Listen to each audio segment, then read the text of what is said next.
हमारे यहाँ नवरात्रे में जवारे बोए जाते हैं, मट्टी के पात्र में जवारे बोए जाते हैं, कुंडी में जवारे बोए जाते हैं, मट्टी में गेहूं डालकर जवारा बोया जाता है। उस जवारे की मूलता क्या कहती है, उस जवारे की महत्वता क्या कहती है, क्यों बोए जाते हैं जवारे, उस जवारे की महत्वता क्या है? नवरात्रे में 9 दिन जवारे क्यों बोते हैं, उसको बोने का कारण क्या है?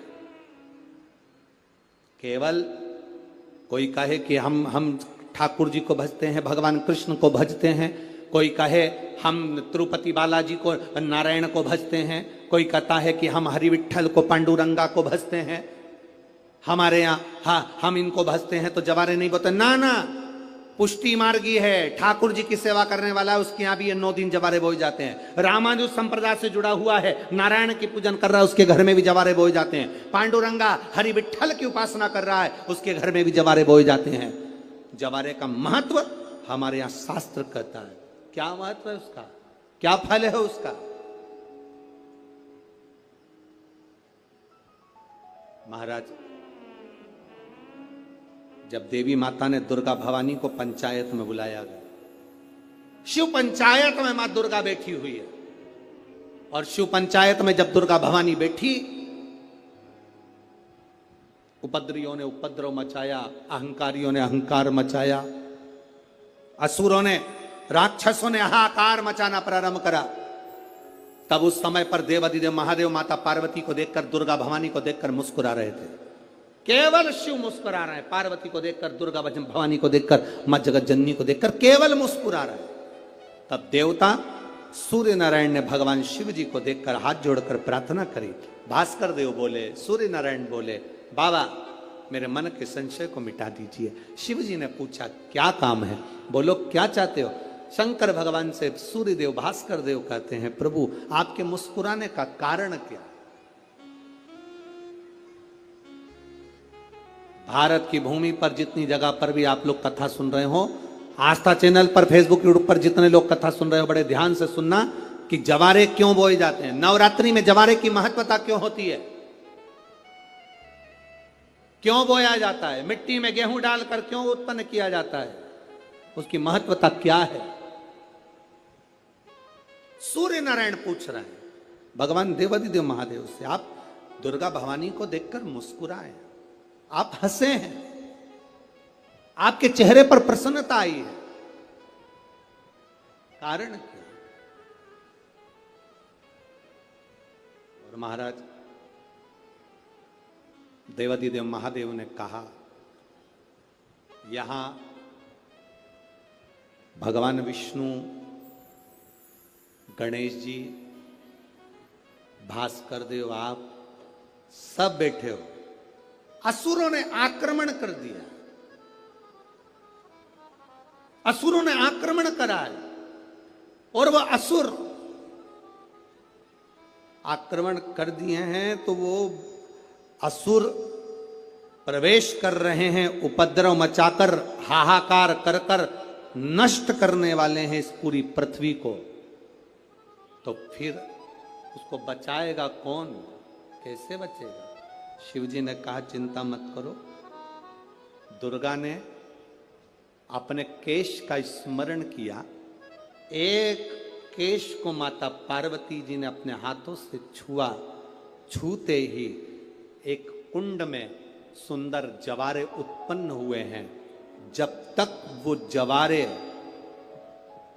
बड़े नहीं हो जाते, जब तक वो जवारे थोड़े प्रबल नहीं हो जाते, तब तक एक भी असुर प्रवेश नहीं कर सकता, हाहाकार नहीं मचा सकता और अंदर आ नहीं सकता।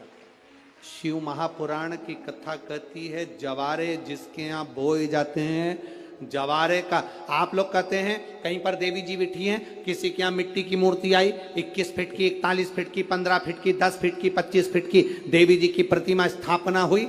लोग कहते हैं हम देवी जी का दर्शन करने जा रहे हैं, दुर्गा जी का दर्शन करने जा रहे हैं। शिव महापुराण की कथा कहती है वो दुर्गा जी का दर्शन नहीं, देवी का दर्शन नहीं, नवरात्रे में जहां जवारे बोए जाते हैं वहां मात्र आप पांव रखते हैं तो अपने घर में से क्लेश दूर हट जाता है, अहंकार दूर हट जाता है, अभिमतता दूर हट जाती है। तकलीफें दूर हट जाती है। जिसके घर में जवारे बोए जाते हैं वहां से अहंकार, काम, लोभ, आसक्ति, वासना, तृष्णा और दुख, तकलीफें दूर हट जाती है। तो जवारे का मूल का तत्व आनंद, सुख है।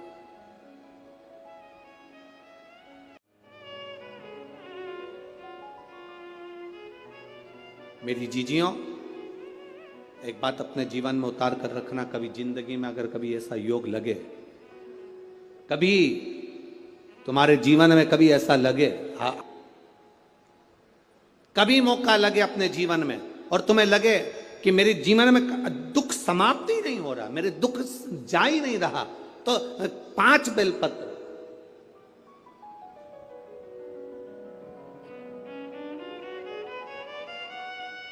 पांच बेलपत्र, एक आप लोगों को देखो, इस पत्र में शिवलिंग लगा हुआ है तो हम आपको इसी से समझा देते हैं। एक बेलपत्र जिसकी डंडी का भाग जल जहां से बहकर बाहर निकल रहा है, अशोक सुंदरी का स्थान देखा है ना सब लोगों ने, बस उसी स्थान पर पहली बेलपत्र। दूसरी बेलपत्र पार्वती जी के स्थान पर, अर्थात जो जलाधारी है वहां पर। तीसरी बेलपत्र शंकर भगवान के शिवलिंग के सम्मुख में जहां आप बैठे हो वहां बैठकर डंडी का भाग विपरीत दिशा में रखकर, तीसरा बेलपत्र। चौथा बेलपत्र भगवान शंकर का जल जहां से नीचे गिर रहा है उस ओर सीधी बेलपत्र नीचे की ओर। और पांचवी बेलपत्र शंकर भगवान के अशोक सुंदरी के स्थान को छुआकर नंदी के पास रखकर, जो घड़े में जल है अर्थात मट्टी के पात्र में जो तुम जल लेकर गई हो, उस पात्र के जल से शंकर का अभिषेक कर देना, शिव को वो जल समर्पित कर देना। जिंदगी में कैसा भी दुख हो कटता ही है, वो दुख रह नहीं सकता, ये निश्चित था।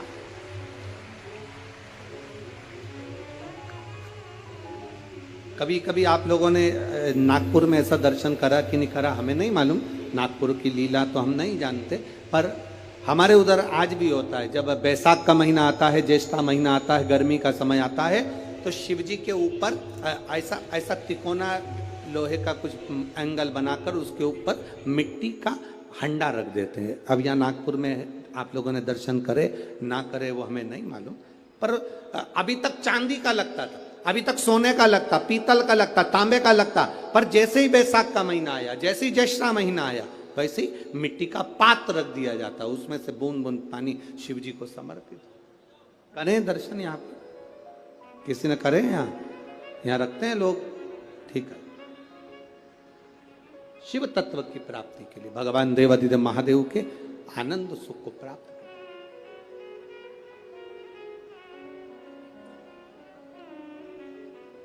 जल, अग्नि, आकाश, वायु, पृथ्वी, 5 तत्व भगवान शंकर के ये 5 मुख है। इसलिए आरती में भी हम लोग कहते हैं। अब 5 मुख पंचानंद शिव है। जल, वायु, आकाश, अग्नि, पृथ्वी, ये 5 तत्व शंकर के 5 मुख में विराजमान। 5 मुख।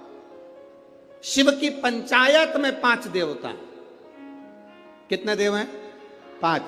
पहला देवादिदेव महादेव, दूसरा गणेश जी महाराज, तीसरा भगवान नारायण, चौथा सूर्य नारायण भगवान, और 5वां नंबर पर है मां दुर्गा भवानी अष्टभुजा धात्री मां देवी मां दुर्गा। ये 5 शिव पंचायत में 5 देवता हैं।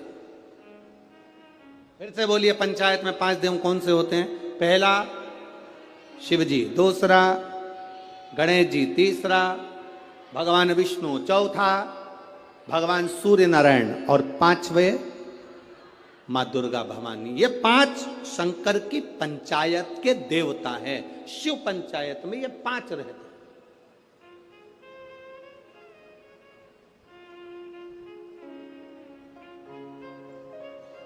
नागपुर में कथा कितने दिन की मिली? 5 दिन की। सावन में जब 5 सोमवार पड़े तो समझ लेना शंकर भगवान की बड़ी कृपा होने वाली है। 5 सोमवार मिल गए सावन के महीने में, मतलब शिव जो श्रावण के महीने में 1 लोटा जल चढ़ाने वाले हैं उनकी मनोकामना पूर्ण होती ही है। पंचानंद स्वरूप में 5 दिन में 5 स्वरूप में पंचायत में पंचानंद पंच भौतिकता का आनंद रखने वाले शिव तत्व की प्राप्ति का सुख है शिव महापुराण। कई लोग कहते हैं गुरुजी 7 दिन की कथा करते हो, कभी 5 दिन की, आखिर 5 दिन की कथा का फल क्या है? हम कहते हैं कभी सुनिए, बैठिए, पंडाल में जहां जगह मिल जाए वहां बैठकर कथा का रस तत्व ग्रहण करिए, और जब जाओ आरती हो जाए, कर्पूर गौरम हो जाए, तब यहां से जाना तो उस रज को कभी शरीर पर लगा। एक पत्र आया, एक लड़के को ब्लड कैंसर हो गया, देखिए। शंभु शरणे पड़ी मांगू घड़ी रे घड़ी, दुख काटो दया करी ने दर्शन आपो, दया करी ने दर्शन।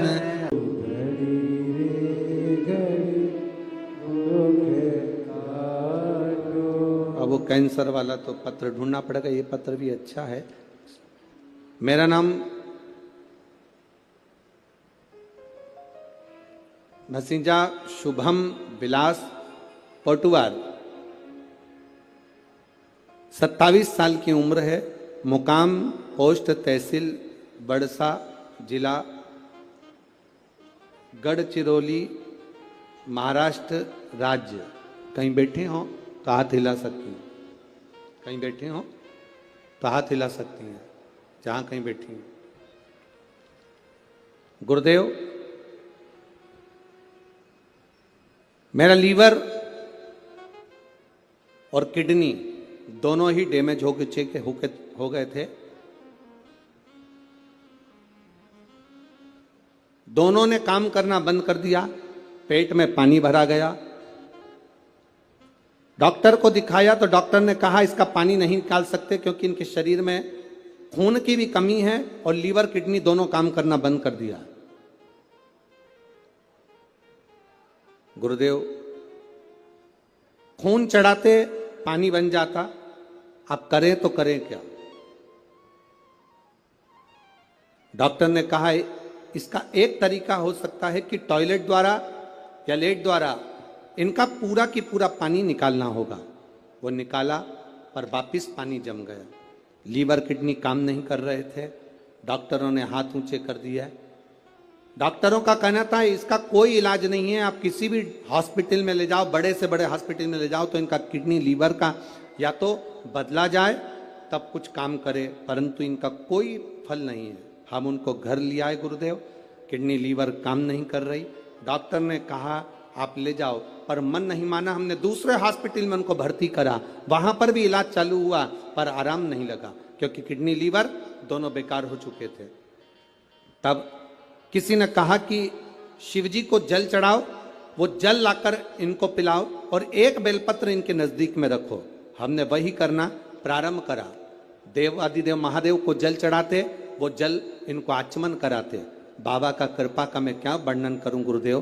2 अक्टूबर 2023 को बाबा की कृपा से उनकी तबीयत में सुधार आना प्रारंभ हुआ और 8 अक्टूबर को बाबा की कृपा से वो ठीक हो गए। बाबा की कृपा से उनका लीवर और किडनी दोनों काम करना प्रारंभ कर दिए। ये शिव तत्व है, ये शंकर योग घड़ी। कहीं बैठे हो तो हाथ हिला सकते हैं क्या? हाँ जी, हाथ हिला दो एक बार। ठीक है, हाथ हिला दीजिए। श्री शिवाय नमस्तुभ्यम। वापिस हाथ हिलाओ एक बार। हाँ, वापिस हिलाइए। श्री शिवाय नमस्तुभ्यम। बैठिए। हर हर। शिव तत्व की प्राप्ति इसी को। आप जो शिव पर जल चढ़ा रहे हैं, आचमन कर रहे हैं, शंकर का गुणगान कर रहे हैं, उसका फल खाली नहीं जाता। मिट्टी के पात्र का जल हम देवाधिदेव महादेव को जब समर्पित करते हैं तो उसका फल खाली नहीं जाता, खाली नहीं जाता।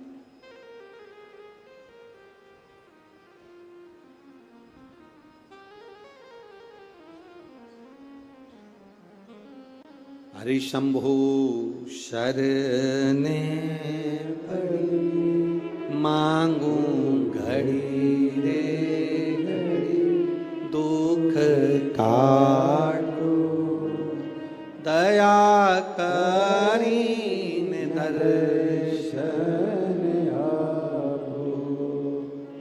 महाराज शिव महापुराण की कथा कहती है, रेणुका देवी कच्चे घड़े में जल भर कर लेकर आती, अपने पति को देती, और जमदग्नि जी उस जल को लेकर शिव जी को समर्पित करते। पर उनके चित्त में यह बात बैठ गई, आखिर इसकी दृढ़ता, इसकी भक्ति कितनी प्रबल होगी कि कच्चे घड़े में पानी नदी से यहां तक आ गया और कच्चा घड़ा टूटता नहीं। जब तक शिव जी को जल नहीं चढ़ाते तब तक वो घड़ा समाप्त नहीं होता। आखिर इसकी भक्ति किसकी है? इस रेणुका ने भक्ति किसकी?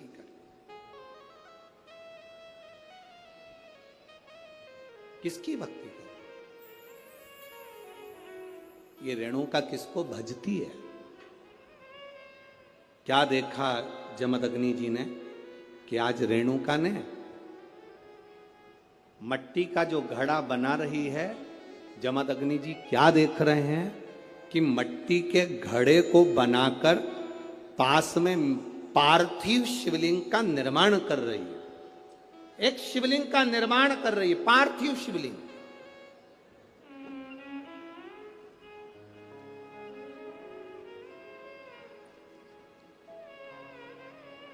और पार्थिव शिवलिंग का निर्माण कर कर ये करती क्या है?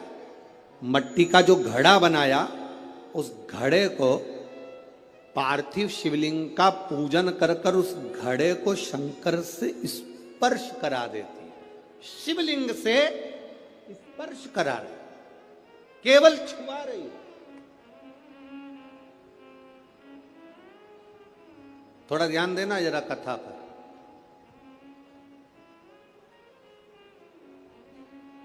शिव महापुराण की कथा कहती है, आप 200 रुपए की साड़ी खरीद कर लिया हो, आपको लगे साड़ी 200 रुपए की है, दुनिया के लोग कहेंगे कि इतनी सस्ती साड़ी पहनती है, उस साड़ी को महंगा करना है, तो क्या करोगे? उस साड़ी को महंगा करने का सबसे सुंदर तरीका, 200 रुपए की साड़ी को भी शंकर भगवान को एक बार स्पर्श करा देना। उसको छूने से उसकी कीमत बढ़ जाती है, केवल स्पर्श मात्र से। अब वही 200 रुपए की साड़ी पहनकर जरा मार्केट जाइए, वही 200 रुपए की साड़ी पहनकर अपनी सहेली के घर जाइए, वही 200 रुपए की साड़ी पहनकर अपने परिवार में जाइए। आपके परिवार वाले उस 200 रुपए की साड़ी को देखकर भी कहेंगे तेरे पर ये साड़ी अच्छी लग रही है, थोड़ा महंगी होगी ऐसा लग रहा है। मतलब भगवान को जो छू जाता है उसकी कीमत मेरा महादेव अपने आप बढ़ा देता है। केवल परमात्मा को छुआ, स्पर्श किया, उसकी कीमत बढ़ गई, उसकी कीमत बढ़ी। केवल छूने पर, केवल स्पर्श।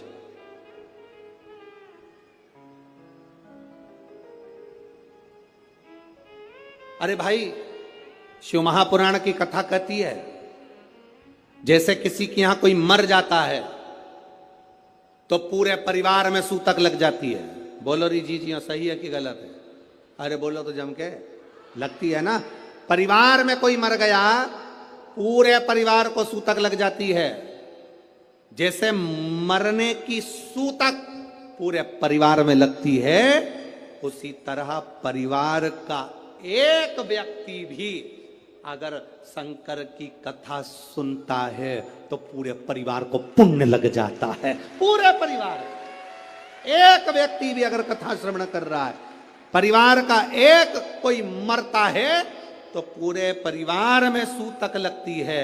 उसी तरह हम कोई अच्छा काम करते हैं, शिव जी को एक लोटा जल चढ़ाते हैं, कथा श्रवण करते हैं, भूखे को भोजन, प्यासे को पानी पिलाते हैं, तो उसका जो पुण्य का जो फल है वो किसी एक को नहीं, घर का एक व्यक्ति करता है और पूरे खानदान को उसका पुण्य फल प्राप्त हो जाता है। पूरे खानदान,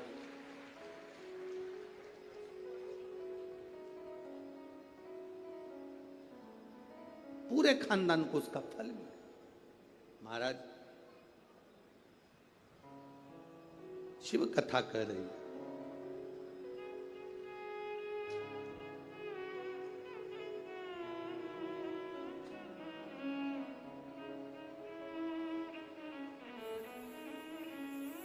आप जितने भाव से भगवान को रिझाओगे, मेरा देवाधिदेव महादेव उतने भाव से आपके करीब में आता है।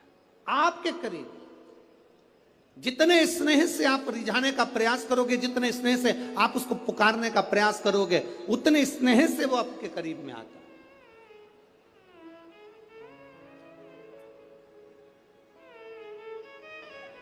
कहो,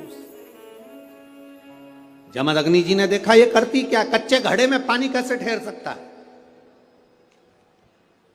कच्चे घड़े में पानी कैसे ठहर सकता है। मेरी माताओं से निवेदन, बड़ा सुंदर भाव से फिर निवेदन करूंगा, जिसका बेटा, जिसका बच्चा मंद बुद्धि हो, विवेक काम नहीं कर रहा, बुद्धि काम नहीं कर रही, चित्त काम नहीं कर रहा, बहुत चिड़चिड़ा, बहुत उचिष्ट, विवेक काम नहीं कर रहा, बुद्धि काम नहीं कर रही। हां, यहां तक शिव महापुराण की कथा कहती है, एक बीमारी होती है जिसमें नसें शरीर की काम करना बंद कर देती है, और वो उस बीमारी का इलाज पूरे बाहर विदेश में भी नहीं है, जिसमें धीरे धीरे धीरे धीरे नाड़ियां, नसें बंद होती चली जाती है, पांव हाथ काम करना बंद कर देता है, फिर वाणी कम हो जाती है, नयन दिखना बंद हो जाता है, शरीर बेकार। उसके लिए भी कोई मंद बुद्धि है, उसके लिए भी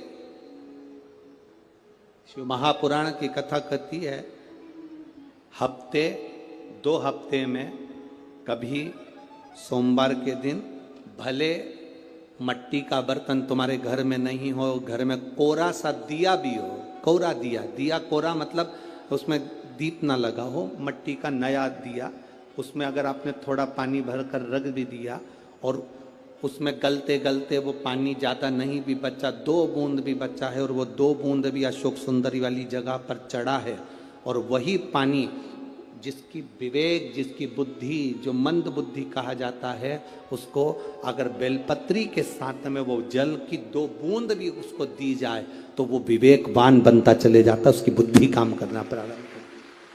कितना भी मंद बुद्धि हो, पड़ा रहता हो, पड़ा है, मुंह से राल बह रही है, वो बोल नहीं पा रहा, शरीर विग्रह बेकार बिल्कुल, उसके लिए भी ये कार्य करता।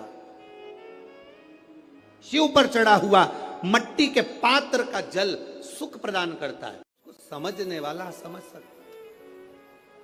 रेणुका घड़ा बनाकर शिव जी का स्पर्श कर रही है, केवल स्पर्श, मट्टी के पात्र में बला जाता है स्पर्श मात्र, सहज नहीं है शिव। उसकी भक्ति बड़ी प्रबल है, क्योंकि उसके मस्तक पर गंगा विराजमान है, और वो साधारण कृपा करने वाला नहीं, दुनिया को अमृत देने वाला है। शिव अमृत प्रदान करने वाला।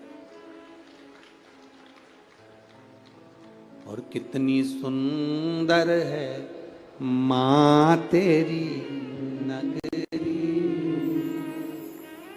भोले पैदल चले आ रहे हैं, कितनी सुंदर है मां तेरी नगरी, भोले पैदल चले आ रहे हैं, उनके मस्तक पे गंगा विराजे, उनके मस्तक पे गंगा विराजे, गंगा बहाते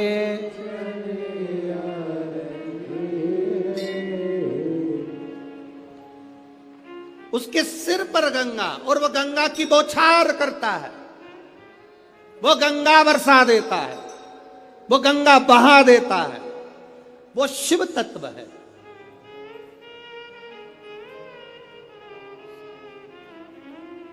उनके मस्तक पे गंगा विराजे, वो गंगा बहाते चले।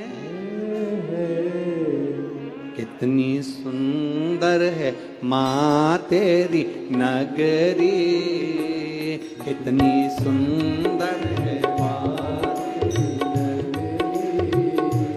भोले पैदल चले आ रहे, कितनी सुंदर है माँ तेरी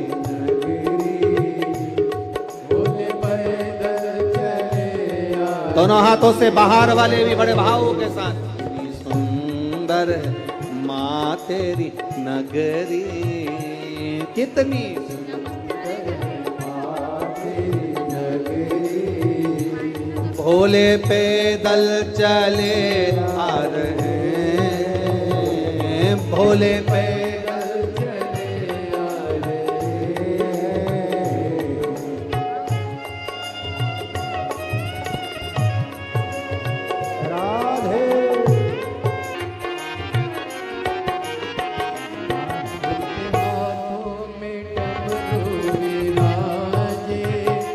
डमरू बजाते चले आ रहे, उनके हाथों में डमरू विराजे। डमरू बजाते चले आ रहे,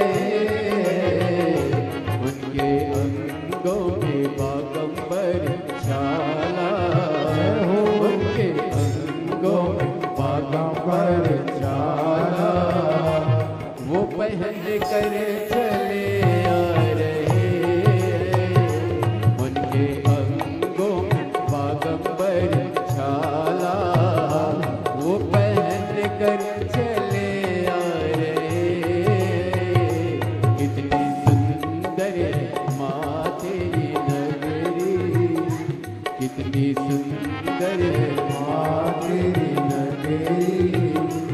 भोले पैदल चले आ रहे,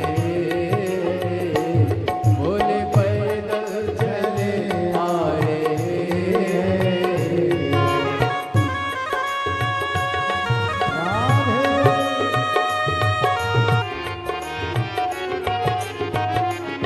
उनके पैरों में घुंघरू विराजे, वो बजाते चले आ रहे। उनकी जटा में गंगा विराजे, वो बहाते चले आ रहे हैं। उनकी जटा में गंगा विराजे, वो बहाते चले आ रहे हैं। उनके हाथों में डमरू विराजे, उनके हाथों में डमरू विराजे। वो बजाते चले आ रहे हैं, उनके हाथों में डमरू विराजे। वो बजाते चले आ रहे हैं, कितनी सुंदर है माँ तेरी नगरी, कितनी सुंदर है माँ तेरी नगरी। भोले पैदल चले आ रहे हैं, भोले पैदल चले आ रहे हैं, भोले पैदल चले आ रहे हैं, भोले पैदल चले आ रहे हैं, भोले पैदल चले आ रहे हैं, भोले पैदल चले आ रहे हैं। आ रहा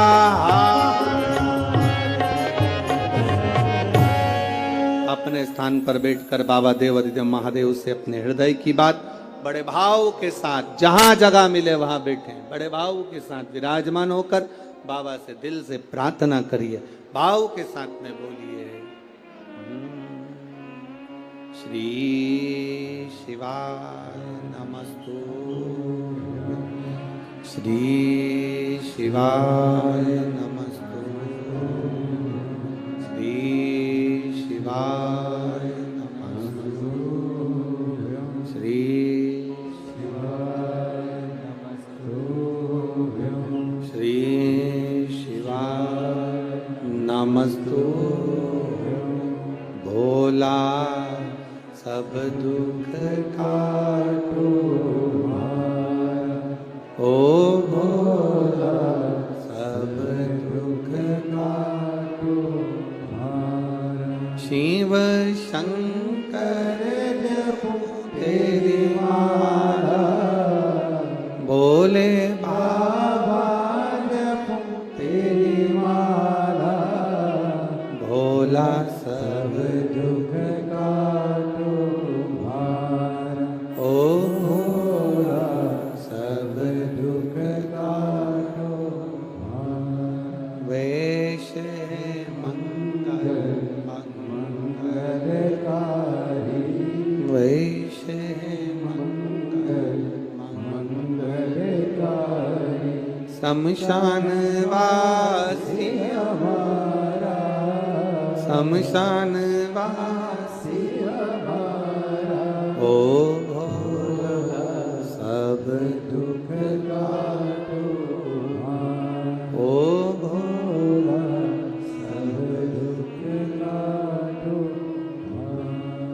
शिव कथा कहती है महाराज, रेणुका माता के उस घड़े का बड़ा भाव व्यक्त किया गया, बड़ा सुंदर भाव। शिव महापुराण के महत्तम में जैसे देवराज नाम के ब्राह्मण का वर्णन आता है, शिव मंदिर में जाकर उसने चोरी का धन लेकर पहुंचा था और कथा श्रवण कर एक क्षण में बाहर आया, प्राण छूट गए थे, परम धाम मिल गया, परम धाम। ऐसे ही एक शिव उपासक, एक भगवान शंकर की आराधना करने वाला, जो शिव को एक लोटा जल चढ़ाने वाला, शिव की भक्ति करने वाला, शिव की आराधना करने वाला, किसी विषम परिस्थिति में डोलता नहीं, वो भटकता नहीं है।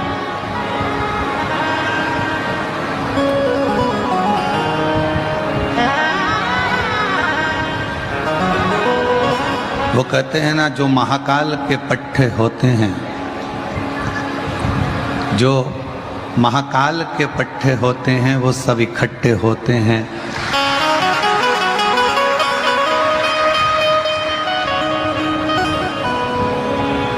वो भटकते नहीं हैं,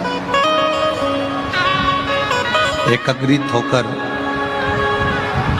जो सामने मुसीबत आई हुई होती है, उस मुसीबत का सामना करते हैं। आज के समय में एक होड़ लगी हुई है, हिंदू राष्ट्र बनाना है, हिंदू राष्ट्र बनाना है, हिंदू राष्ट्र बनाना है।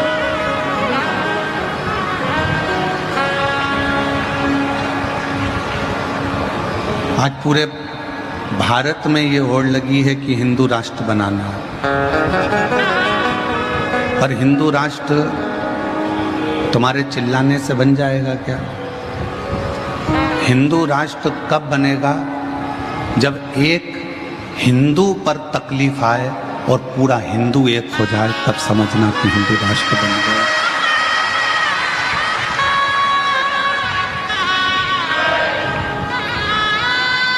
हिंदू राष्ट्र तब बनेगा जब एक हिंदू पर दुख आए और सारा हिंदू एक होकर उस दुख का सामना करे। पर आज की स्थिति तो ये है कि जाति में बटा जा रहा है हिंदू, और हमारा तो शास्त्र कहता है, कबीर बाबा ने अपने दोहे में लिखा कि जात न पूछिए साधु की, पूछ लीजिए ज्ञान, और मोल करो तलवार का, पड़ी रहन दो म्यान। ये हमारे कबीर दास जी का। यहाँ जाति में नहीं बटकर, एक होकर हम सब महाकाल के पट्टे हैं और हम सब इकट्ठे हैं। हम सब इकट्ठे, जितने शिव की आराधना करने वाले हैं, शंकर का स्मरण करने वाले हैं, शिव की पूजन करने वाले हैं, शिव नाम को जपने वाले हैं, वो सब एकाग्रित हो।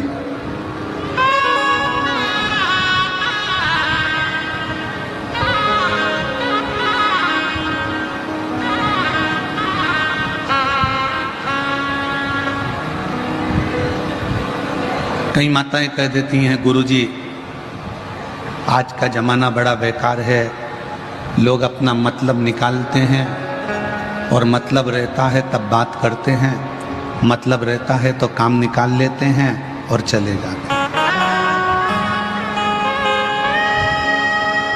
कई पुरुष लोग कहते हैं कि आज की दुनिया बड़ी मतलबी है, लोग अपना काम निकालते हैं तब याद करते हैं, जब काम होता है तब याद करते हैं।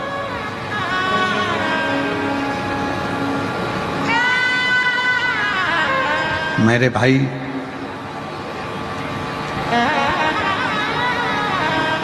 आप कहते हो कि दुनिया मतलबी है, जब काम होता है तब लोग बात करते हैं, जब काम होता है तब लोग पूछते हैं, जब काम होता है तब लोग नमन करते हैं, जब काम होता है तब लोग हाथ जोड़ते हैं, उसके सिवाय कोई हाथ नहीं जोड़ता। हम भी मानते हैं कि दुनिया मतलबी है, माना। आप कह रहे हो कि दुनिया मतलबी है, जब जरूरत पड़ेगी तो आपके हाथ भी जोड़ेंगे, नमन भी करेंगे, फोन भी लगाएंगे, बात भी करेंगे, पूछेंगे, और मतलब निकलने के बाद फिर वैसे की वैसी हो जाए। पर एक बात कहें, माना कि दुनिया मतलबी है और वो आपका बात जब करेंगे जब उनको ज़रूरत है तुम्हारी, फ़ोन जब लगाएंगे जब ज़रूरत है तुम्हारी, काम निकलने के बाद कोई फ़ोन नहीं लगा। पर एक बात तो विचार करो, स्वेटर की ज़रूरत कब पड़ती है? जम के बोलो, हैं? आवाज़ नहीं आई। स्वेटर की ज़रूरत कब पड़ती है? ठंड में। 12 महीने स्वेटर पहनते हो क्या? नहीं। बैंक में रखे हुए पैसे की जरूरत कब पड़ती है? जब तुमको कोई अर्जेंट काम है। बैंक में रखी हुई ज्वेलरी, हीरे के कुंडल की जरूरत कब पड़ती है? जब तुम्हारे यहाँ कोई फंक्शन हो। सोने की रकम की जरूरत कब पड़ती है? जब तुम्हारे यहाँ कोई अच्छा आयोजन हो। ठंड पड़ने पर स्वेटर याद आता है, जरूरत पड़ने पर हीरे के कुंडल याद आते हैं, फंक्शन होने पर सोना याद आता है। तो कोई अगर आपको याद कर रहा है काम निकालने के लिए भी, उसका काम निकालने के लिए भी अगर याद कर रहा है और फोन लगा रहा है, तो ये समझ लेना कि तुम वो डायमंड हो जो टाइम टाइम पर काम आते हो। तुम वो सोना हो जो समय समय पर काम आते हो। तुम वो स्वेटर हो जो ठंड में काम आते हो। फिर दुनिया तुम्हारे से मतलब निकालकर भले आपको भूल जाए, फिर जरूरत पड़ेगी फिर याद करेंगे।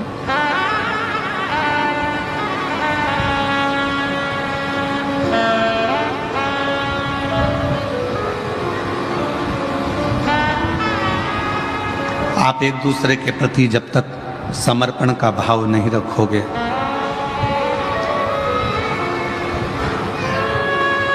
एक दूसरे के प्रति शुद्ध भाव नहीं रखोगे, तो बताओ हमारा राष्ट्र कैसे मजबूत होगा। यहाँ आज के जमाने में तो लोग एक दूसरे से नफरत कर रहे हैं।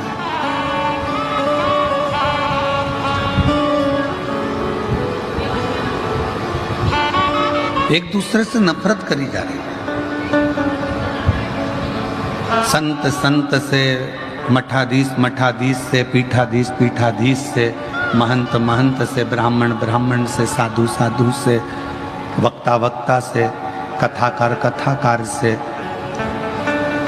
बहन बहन से, भाई भाई से, रिश्तेदार रिश्तेदार से, मित्र मित्र से आज के समय में ईर्ष्या रख रहा है। पर मेरे परमात्मा ने, मेरे शिव जी ने ईर्ष्या को बहुत दूर पटका।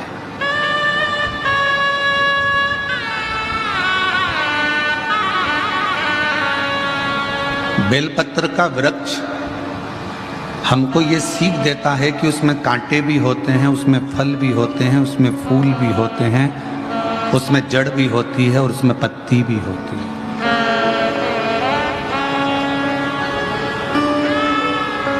बेलपत्र का वृक्ष ये हमको सीख देता है कि इतने पूरे वृक्ष में से तुमको क्या चाहिए वो तुम ग्रहण करो। इस पूरे वृक्ष में से आपको फल चाहिए, फल ले। वृक्ष में से आपको पुष्प चाहिए, आप पुष्प ले। इस पूरे वृक्ष में से आपको बेलपत्र चाहिए, आप बेलपत्र ले।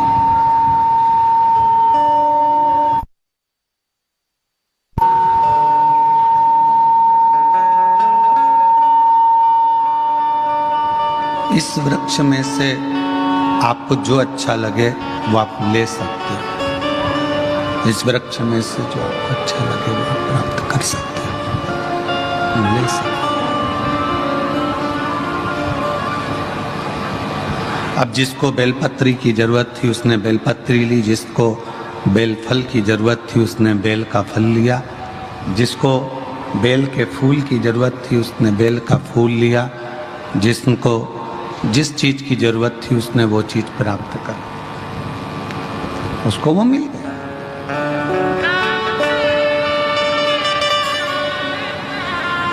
जैसे बेलपत्री का वृक्ष है उसी तरह ये संसार है। यहां जड़ भी है, तना भी है, बेलपत्र भी है, कांटे भी हैं, फल भी है, फूल भी है।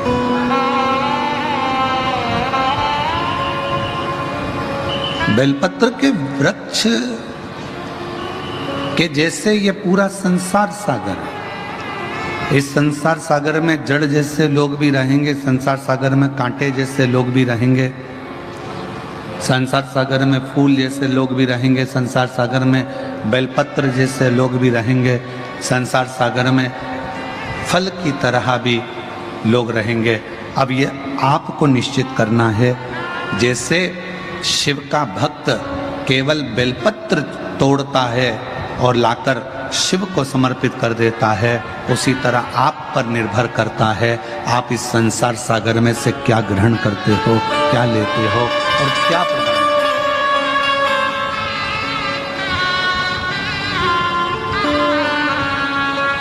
हमने देखा है और हमारा विश्वास कहता है कि हमने आप लोगों को ही देखा है।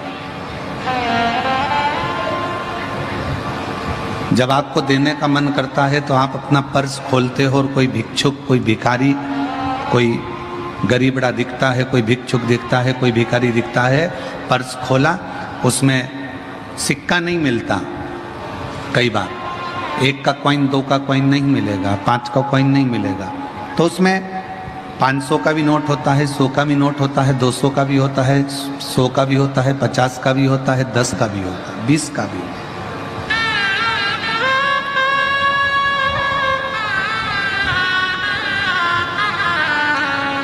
आपके पास में नोट सब हैं, पर भिखारी को आपने पर्स खोलकर देखा तो 1 का कॉइन नहीं था, 2 का सिक्का नहीं था, 5 का सिक्का नहीं था, तो आखिरी में आपने सोचा अब पर्स खोला है तो 10 रुपए में इसको दे दूं।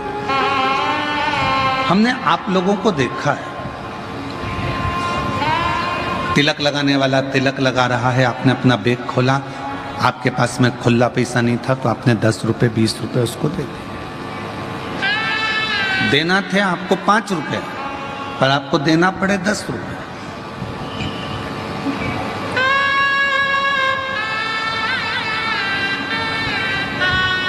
आपका मन था 5 का और देना पड़ रहा है 10। क्यों? क्योंकि उस समय पर परमात्मा ने तेरे भाग्य में उतना ही लिखा था जितना तेरे को देना था, और कहीं ना कहीं किसी ना किसी रूप में तुझे किसी संकट से निकालना था। रोक दिया, थोड़ा रुको, स्मरण करो। जो तुम्हारे पास में होगा तुम वही दोगे। 10 का नोट होगा तो 10 का, 20 का होगा तो 20 का, 5 का होगा तो 5 का। उसी तरह आपके अंदर, जैसे पर्स के अंदर जो रखा था आपने दिया, आपके अंदर जो रखा हुआ है अच्छाई रखी होगी तो आप दुनिया को अच्छाई दोगे। आपके अंदर कीचड़ भरा होगा तो आप दुनिया के ऊपर कीचड़ उछालोगे। आपके अंदर अच्छाई होगी तो आप अच्छाई। शिव नाम होगा, शिव नाम दोगे। राम नाम होगा, राम नाम दोगे। कृष्ण नाम होगा, कृष्ण नाम दोगे। पांडुरंगा हरि विट्ठल का नाम होगा तो पांडुरंगा हरि विट्ठल का नाम। भीतर क्या है, तुम्हारे अंदर क्या भरा पड़ा है, ये तुम ही जान सकते हो। क्या तुम्हारे भीतर है? सुबह से एक पड़ोसन उठती है, झाड़ू लगा के कचरा तुम्हारे दरवाजे पर पटक देती है। तुम नाराज हो जाते हो, तुम गुस्सा हो जाते हो कि सुबह से बताओ यही काम इसका, रोज की रोज कचरा पटकती है। भगवान से प्रार्थना तो करो, भगवान बड़ी कृपा करी जो ऐसी पड़ोसन तूने मुझको दी। दुनिया का कोई व्यक्ति मेरे दरवाजे पर आकर कुछ नहीं देता, कम से कम इतनी अच्छी पड़ोसन मिली कि कचरा तो देती है। इससे बढ़कर इतनी बड़ी करुणा मेरे भोलेनाथ तूने करी कि ऐसी पड़ोसन दी कि बाबा, कई पड़ोसनों की आदत रहती है गंदा पानी तुम्हारे दरवाजे पर झाड़ू से बहा देती है। भगवान से प्रार्थना करो, तूने बड़ी सुंदर पड़ोसन दी है, इतनी अच्छी, बड़ी करुणा। ये तेरी उदारता है। उसको मालूम है पड़ोसन को कि मेरे घर में अच्छा पानी है और उसके घर में बेकार पानी है। ये पड़ोसन को मालूम है कि मैं अगर कीचड़ दूसरे के दरवाजे पर बहाऊंगी तो वो झगड़ा करने आएगा, पर मेरी पड़ोसन बहुत गुड नेचर की है। कीचड़ वहां बहाऊंगी ना तो वो झगड़ा नहीं करेगी, अंदर से पानी लाकर धो देगी, क्योंकि उसको मालूम है कि वो गुड नेचर की। पड़ोसन भी तुम्हारा नेचर जानता है।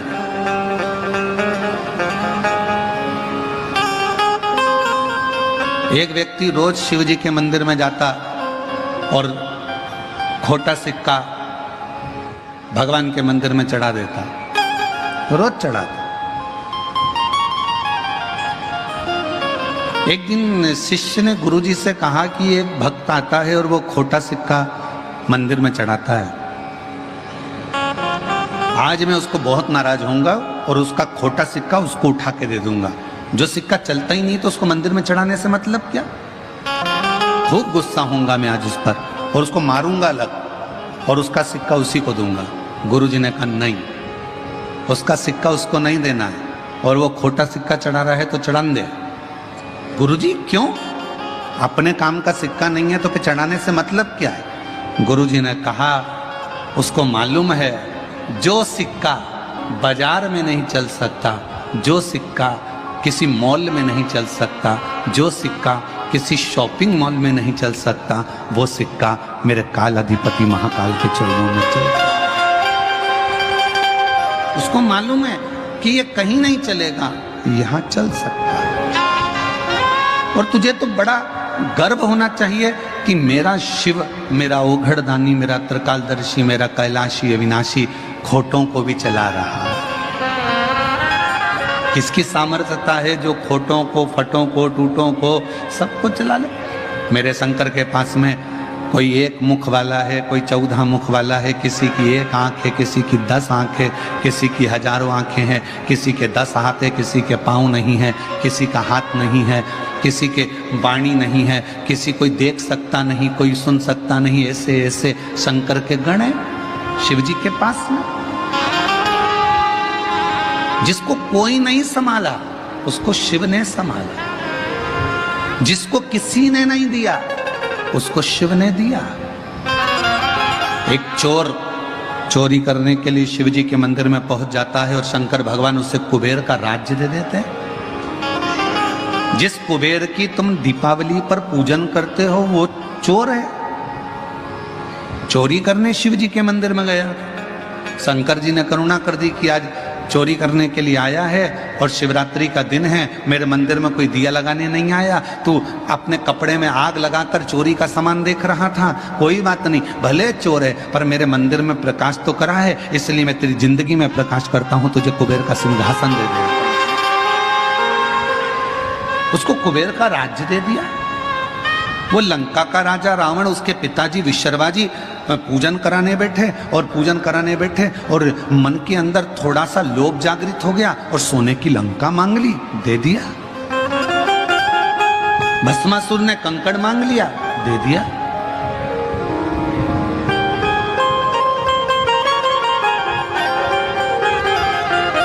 सावित्री ने पति मांग लिया, दे दिया।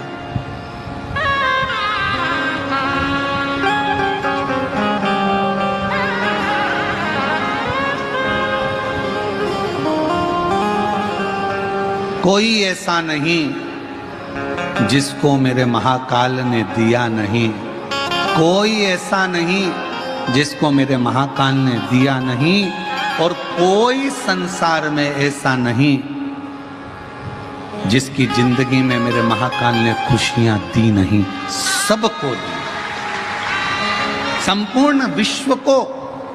शिव महापुराण की कथा जितने सालों से आप लोग श्रवण कर रहे हैं, जब से आपने सुनना चालू करा, कोई ने 10 साल, कोई ने 5 साल, कोई ने 8 साल, कोई ने 15 साल, कोई ने 20 साल, कोई 3 साल, कोई 4 साल, कोई 5 साल से कथा सुन रहा है, आप सब अपने हृदय पर हाथ रख कर देखना कि जब से कथा सुनना चालू करी तब से लेकर आज तक, और कथा नहीं सुनते थे शिव पुराण की, उसके पहले का समय निकालना, कितनी दुख की जिंदगी चल रही थी, और जल चढ़ाने के बाद में, शिव की कथा सुनने के बाद में जिंदगी एक पटरी पर।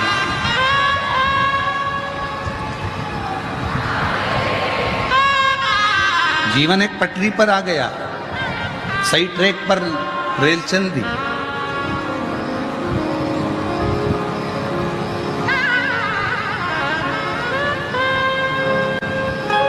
और जो जैसी भावना लाया वो वैसा ही बन पाया, जो जैसी भावना लाया वो वैसा ही बन पाया, नहीं खालियों से लौटाया वो मन ही मन हर्षाया, और कर दिया माला माल का शिवारे रे, लुटा दिया भंडार का शिवारे रे, कर दिया माला माल का शिवारे रे, लुटा दिया भंडार का शिवारे रे, लुटा दिया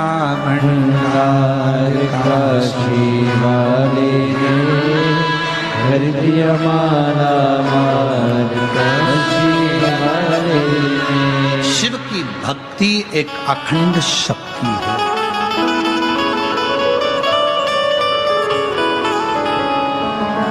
और हम हमारे बेटा बेटियों से, नवयुवक बच्चों से कहेंगे, अभी 1 जुलाई से शिक्षा का नया सत्र प्रारंभ हुआ है, स्कूल खुले हैं। हमारा बेटा बेटियों से निवेदन है, छोटे छोटे बच्चों से निवेदन है कि स्कूल का एजुकेशन का, शिक्षा का नया सत्र 1 जुलाई से प्रारंभ हुआ है, और 1 जुलाई से ये जो शिक्षा का सत्र प्रारंभ हुआ है, आप अपने भीतर एक विश्वास इतना प्रबल एकाग्रित करना, खूब पढ़ाई करना, खूब मेहनत करना, और शिव जी को 1 लोटा जल चढ़ाते चढ़ाते अच्छे अंकों से पास होते चले जाना और मंजिल तक पहुंचते चले। अपने अंदर एक एनर्जी, शिव की भक्ति भीतर से शक्ति देती है। आप जितनी जितनी शिव भक्ति को धारण कर सकते हो सावन के महीने में उतना करो। और मेरा निवेदन सभी मेरी जीजियों से, मेरे जीजाओं से, मेरी बेटियों से, बेटाओं से, मेरी माताओं से, श्रावण के महीने के जितने सोमवार रहें, प्रत्येक सोमवार को शंकर जी का अगर मंदिर जा सको तो ठीक है, ना जा सको तो शिखर का दर्शन, और वो भी ना कर सको तो अपने घर में जो शिवलिंग है उस पर 3 बार, 3 छोटा सा लोटा ले लो, बड़ा लोटा ले लो, कैसा भी 3 बार शिव जी का नाम लेकर 3 बार जल को अवश्य चढ़ाएं। जितने सोमवार पड़े श्रावण के महीने में आप 3 बार, भले 1 लोटा जल है उसी को रोक रोक कर 3 बार चढ़ा दो, और 3 बार चढ़ाओ।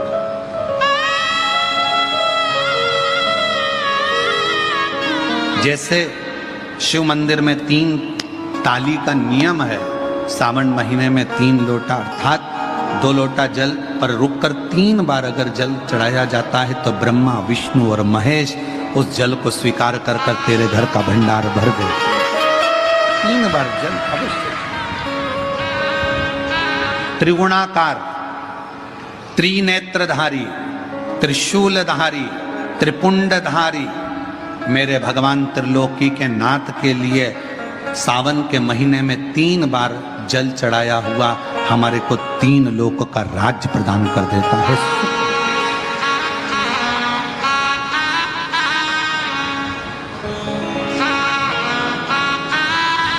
गुरुजी, इसका कहीं प्रमाण मिलेगा?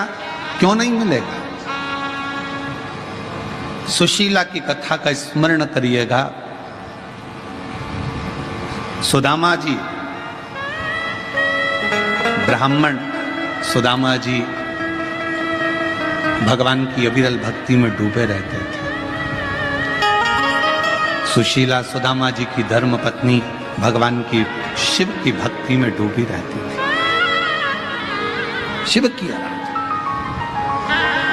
कई लोगों ने कहा कि सुदामा जी की जो पत्नी थी बड़ी गुस्सेल थी, बहुत क्रोध करने वाली थी, गुस्सा करने वाली थी। सुदामा जी की पत्नी बहुत गुस्सा करती थी। सुदामा जी पंडित जी थे, ब्राह्मण थे, और उनकी पत्नी ऐसी थी? नहीं नहीं, कई लोगों ने पंडित जी की पत्नी को बड़ा वैसा समझ रखा रहता है कि बहुत गुस्से वाली होती है, बहुत क्रोध वाली होती है। ऐसा नहीं। सुदामा जी की पत्नी, हाँ, सुदामा जी की पत्नी एक बात जरूर कहती थी। क्या? जाओ द्वारकाधीश के दरवाजे पर जाओ। तो कहती है।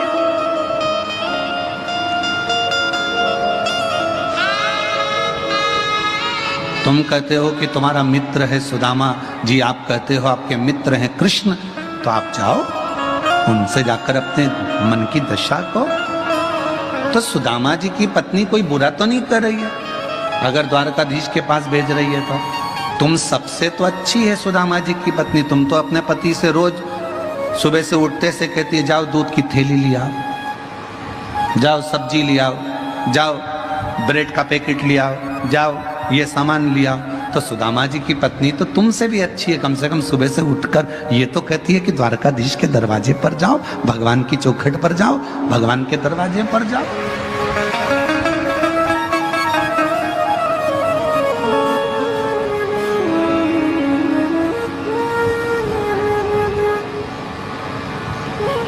आज एक समाजों के अंदर विवाद छिड़ा हुआ है। कोई कह रहा है ये समाज, कोई के वो समाज। पर सुदामा जी ब्राह्मण थे और भगवान कृष्ण यादव थे, यदुवंश था। पर उन दोनों का प्रेम कितना था कि सुदामा के बिना कृष्ण नहीं और कृष्ण के बिना सुदामा नहीं। एक लाइन आज के समय के लोगों के लिए ये लाइन प्रेरणा देती है। जितनी राधा रोई रोई कान्हा के लिए, जितनी राधा रोई रोई कान्हा के लिए, कन्हैया उतना रोया रोया है सुदामा के लिए। कन्हैया उतना रोया रोया है सुदामा के लिए। राधा जितनी रोई रोई कान्हा के लिए, राधा जितनी रोई रोई कान्हा के लिए, कन्हैया उतना रोया रोया है सुदामा के लिए। कन्हैया उतना रोया रोया है सुदामा के लिए। आज के समय के लोग समझ नहीं पा रहे भगवान कृष्ण और सुदामा की मित्रता। आज एक दूसरे के द्रोही बनकर लोग खड़े हुए।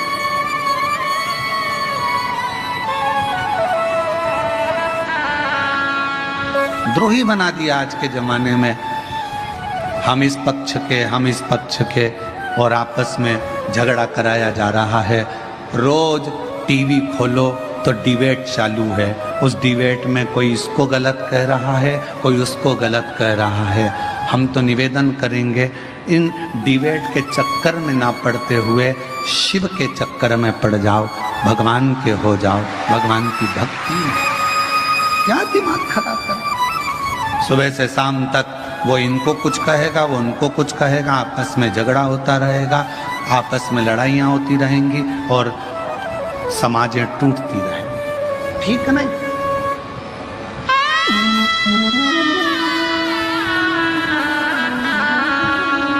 हमको एक गीत की पंक्ति याद आ रही है।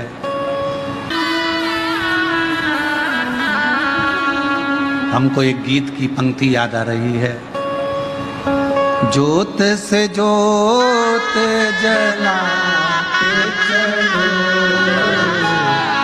ज्योत से ज्योत जलाते चलो, प्रेम की गंगा बहाते चलो, प्रेम की गंगा बहाते चलो। राह में आए जो दीन दुखी, राह में आए जो दीन दुखी, सबको गले से लगाते चलो, सबको गले लगाते चलो, प्रेम की गंगा बहाते चलो, ज्योत से ज्योत जलाते चलो, प्रेम की गंगा बहाते चलो। खूब खूब कोई कुछ भी कहे पर आपका प्रेम खत्म मत होने दो। समाजों में टूटकर अपने प्रेम को बर्बाद मत होने दो। बहुत हो गया प्रेम समय।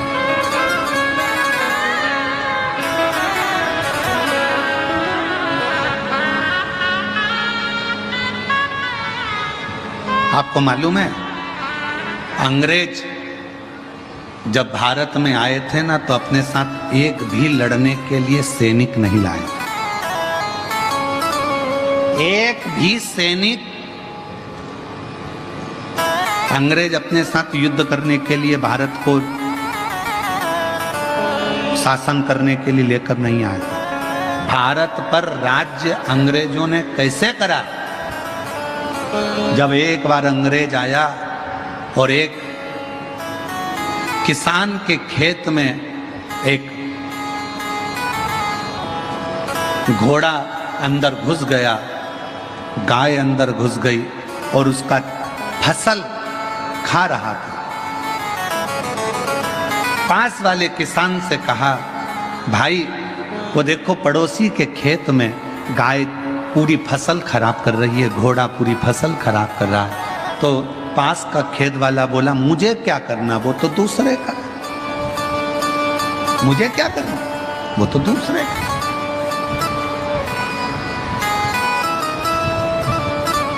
जेठानी के बच्चे को अगर देवरानी डांट दे, देवरानी के बच्चे को जेठानी डांट देना, तो समझ लेना कि तुम्हारे परिवार की एकता है।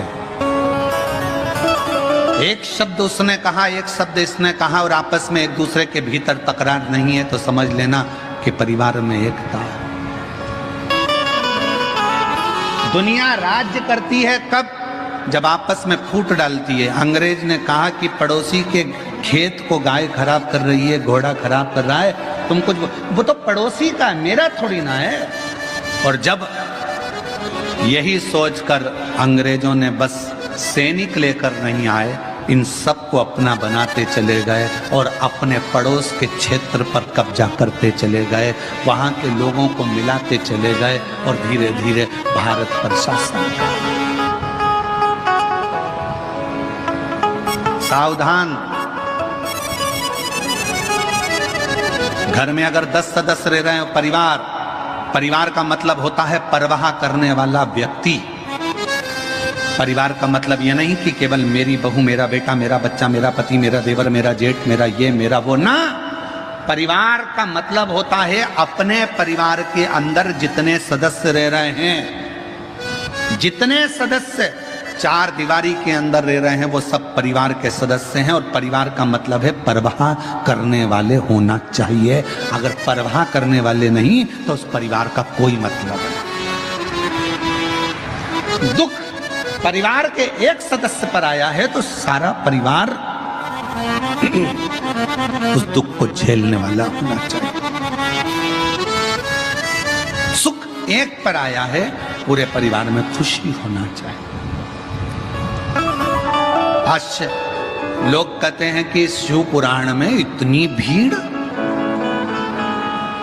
पुराना इतिहास लोगों ने निकाला, कथाओं का इतिहास निकाला, कथाओं का इतिहास निकाला, तो ऐसी भीड़ पूरे विश्व में कभी जिंदगी में नहीं रही जो शिव महापुराण की कथा में भारत के अंदर ही नहीं विदेश में भी लोग सुन रहे।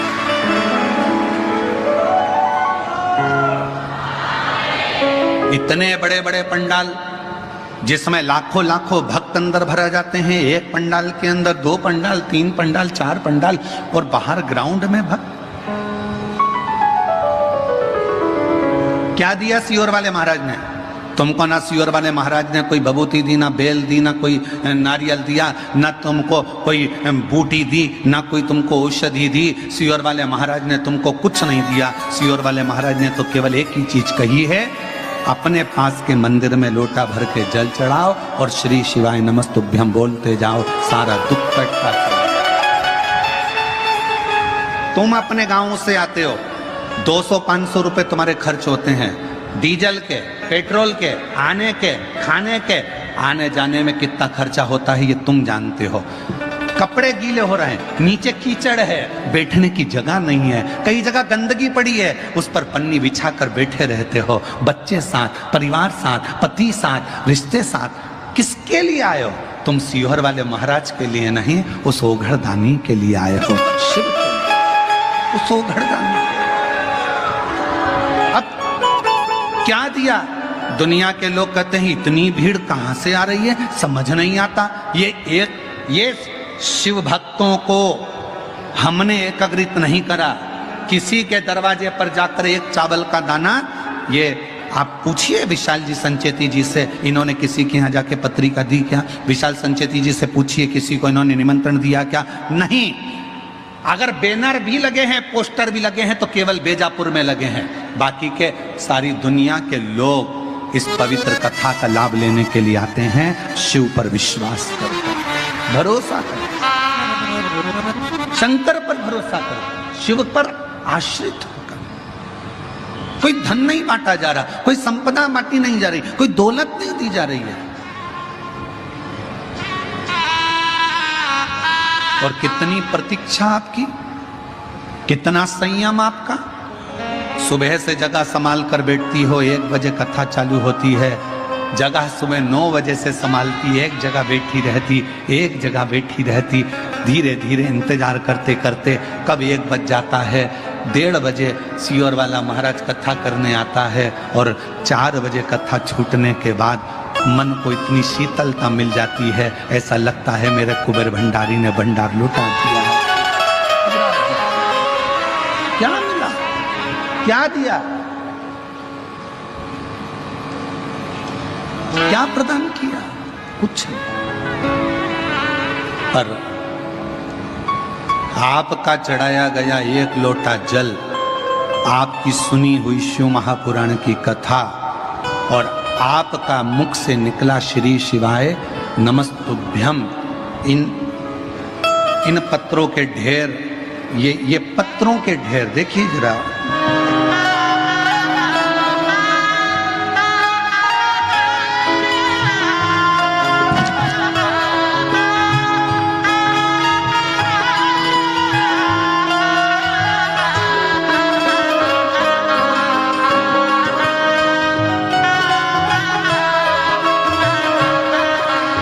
ये पत्रों का ढेर बताता है कि शिव करुणा कैसे करता है, शिव दया कैसे करता है और अपने भक्त की झोली कैसे भरता है।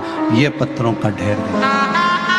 और ऐसे पत्र किसी एक जगह के नहीं रहते, ऐसे हर कथा में भक्त लिखता है, आते हैं। उसमें से 7 दिन में 4-4 पत्र भी अगर हम पढ़ें तो थोड़े बहुत पत्र पढ़ने में आते हैं, बाकी के सब शिव भक्तों का दिल इन पत्रों में रखा रहता है, इन पत्रों में। और अब एक नियम बना रहे हैं कि यह पत्र जो हम यहाँ छोड़कर जाते थे, अब एक नियम, कुबेरेश्वर धाम पर एक कमरे का निर्माण होगा जिसमें कांच लगा रहेगा। ये सारे पत्र बाबा के हैं तो बाबा के धाम में एकत्रित होंगे। ये सब पत्र बाबा के हैं तो बाबा के धाम में एकत्रित होंगे। वो कमरा में जब भी आप कुबेरेश्वर धाम आएंगे, उन पत्रों का दर्शन करेंगे, उन पत्रों की परिक्रमा करेंगे और दर्शन कर कर आनंद पाएंगे कि इसमें शिव का विश्वास छुपा है, शिव का विश्वास।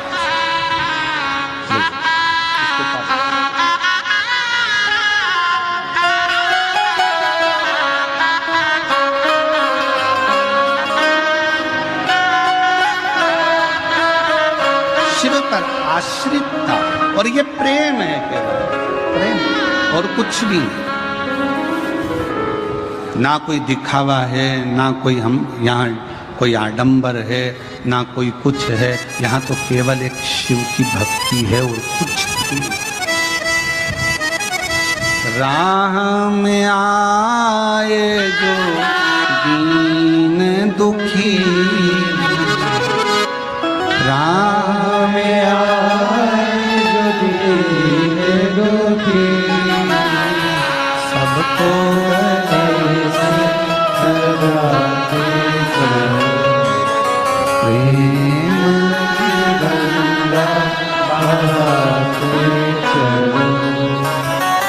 जोत से जोत जगाते चलो, प्रेम की आप जितने उसके समर्पण का भाव रखेंगे, जितना जितना समर्पण का भाव रखेंगे, शिव उतना करीब होगा।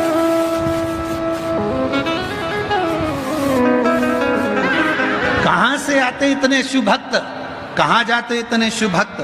का लिए हैं, गाते भी शिव नाम है और आखिरी में झोली भरकर इतना बटोर कर ले जाते हैं कि बाबा के धाम में आकर फिर कोई कथा में 3 महीने के अंदर पत्र लिख कर भेज देते हैं कि मेरे को बाबा ने दिया,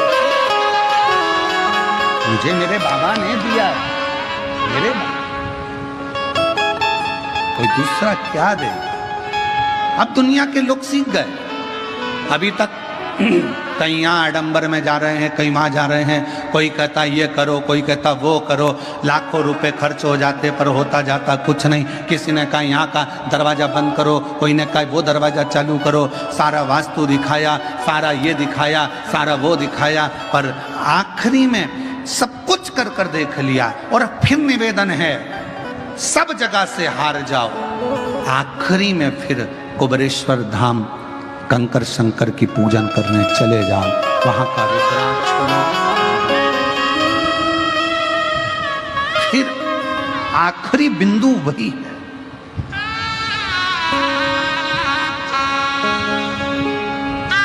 आखिरी बिंदु फिर बस वही, उसके सिवा जब लोग गुरु दीक्षा लेने के लिए आते हैं, सीहोर पहुंचते हैं, साल भर में एक ही बार गुरु दीक्षा का महोत्सव होता है।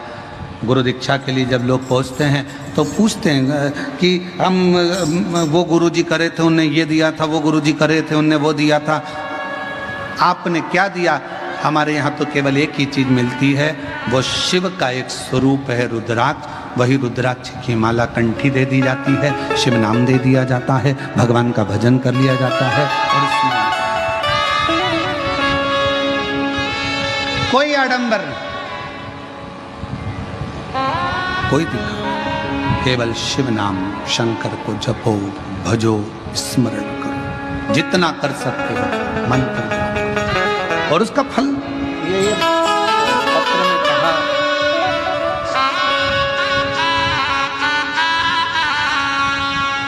सो आशा दिलीप जगदाले,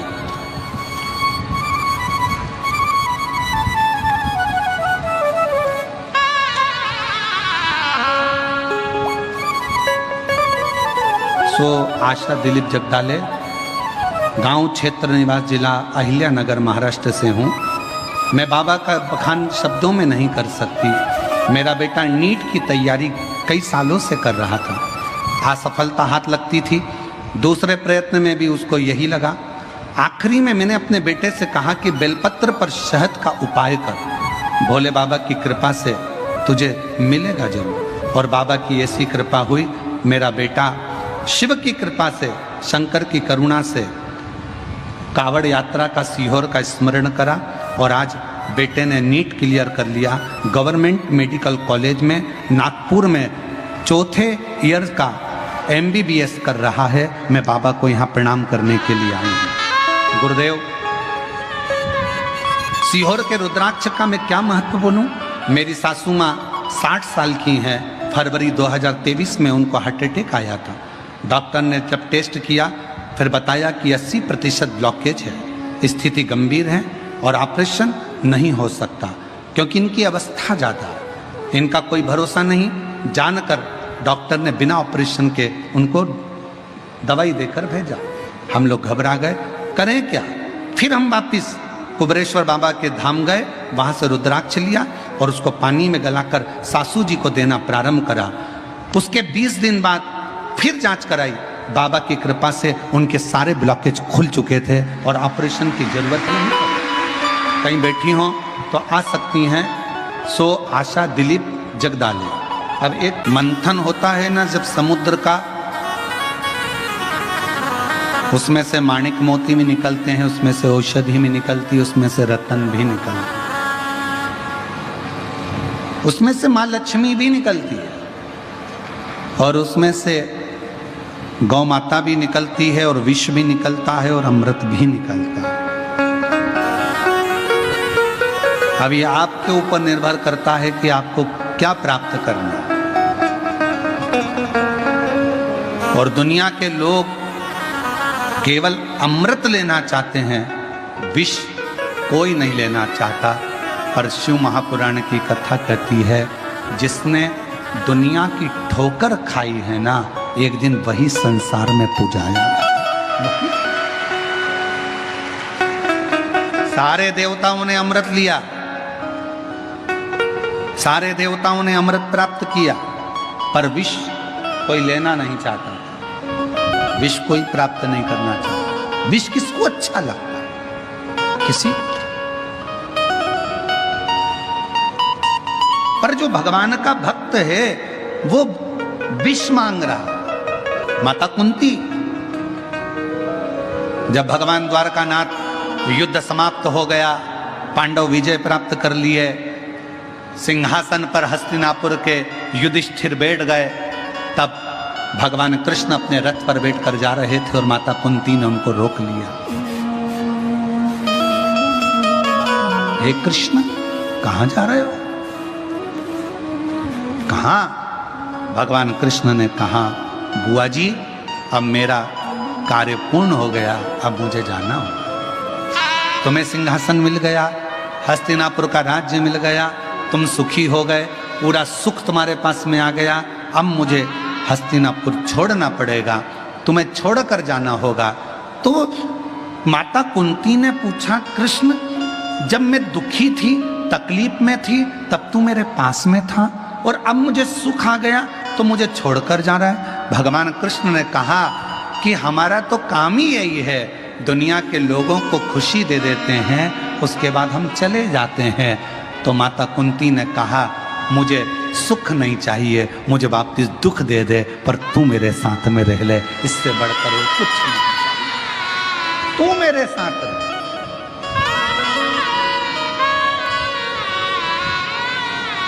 कई लोग कहते हैं गुरुजी आपको वो गाली दे रहा था, गुरुजी उसने आपको ताना दे दिया। कई लोग कहते हैं गुरुजी उसने आपको गालियां दे दी, उसने ऐसा कर दिया, सोशल मीडिया पे डाल दिया, ये कर दिया। अरे भाई प्रसन्न होना, खुश होना कि मेरे शंकर भगवान दुख देकर मुझे अपने गले लगाना चाहते हैं, तकलीफ देकर मुझे अपना बनाना चाहते हैं, वो मुझे अपनी ओर खींच रहे हैं कि वो बैठा है जवाब देने के लिए, तुझे नहीं देना। तू इतनी स्माइल, तू अपना स्माइल, तू अपना प्रसन्नता, वो कहते हैं ना तू अपना एक लोटा जल बरकरार रखना, वो तेरा जलवा बरकरार रखेगा। तू अपना एक लोटा जल बरकरार रखना, रोज चढ़ाना, रोज गुणगान करना, रोज मंत्र जाप करना, रोज नाम जाप करना, रोज स्मरण करना, रोज शिव पुराण सुनना। तू अपना एक लोटा जल बरकरार रखना, वो तेरा जलवा बरकरार रखेगा। पीछे मत हटना, तू उसका स्मरण करते रहे, भजन करते रहे, मंत्र जाप करते रहे, नाम जाप करते रहे। राह में आए, बेटे की सरकारी नौकरी लगी है, एक बार जोरदार ताली बजाओ। राह में आए जो दीन दुखी, सबको गले से लगाते चलो, प्रेम की गंगा बहाते चलो, ज्योत से ज्योत जगाते चलो, ज्योत से ज्योत जगाते चलो, प्रेम की गंगा बहाते चलो, प्रेम की गंगा बहाते चलो। बेटे की मिलिट्री में नौकरी लगी, एक बार जोरदार ताली बजाएं साथ।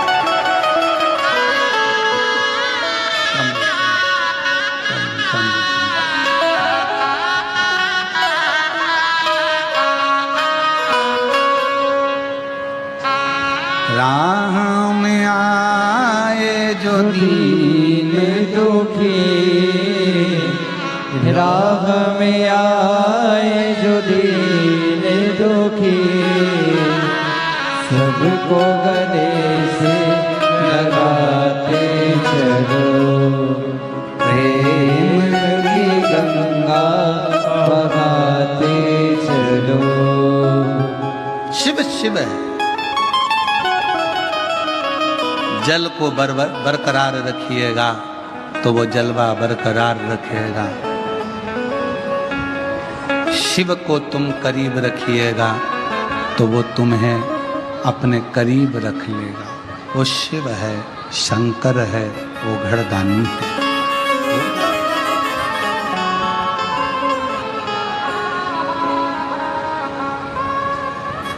आप अपनी भक्ति के, अपने भरोसे को, अपने विश्वास को बरकरार रखिए।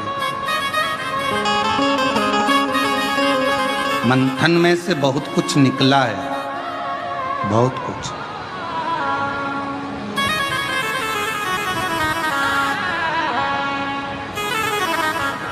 तुम्हारे घर में कितने लोग रहते हैं?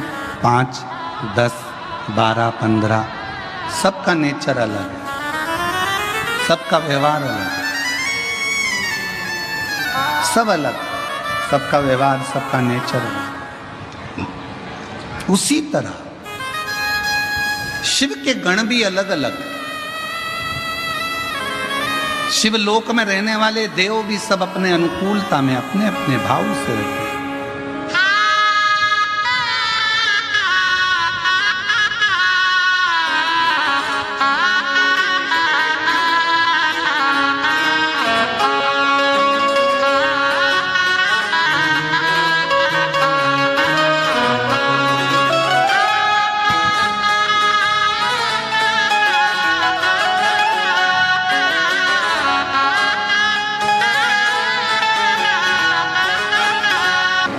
विष के पीने वाले के लिए परमात्मा ने मंथन में से भी सबसे पहले गाय को निकाल दिया। जब मेरा बाबा थोड़ा सा दुख देता है तो उसकी व्यवस्था पहले भक्त के लिए कर देता है। यदि थोड़ा बहुत भी दुख तुम्हारी जिंदगी में आ रहा है तो समझ लेना कि तुम्हारे लिए कुछ अच्छी व्यवस्था उसने कर कर रख दी है, इसलिए दुख देकर तुम्हें निखार दिया।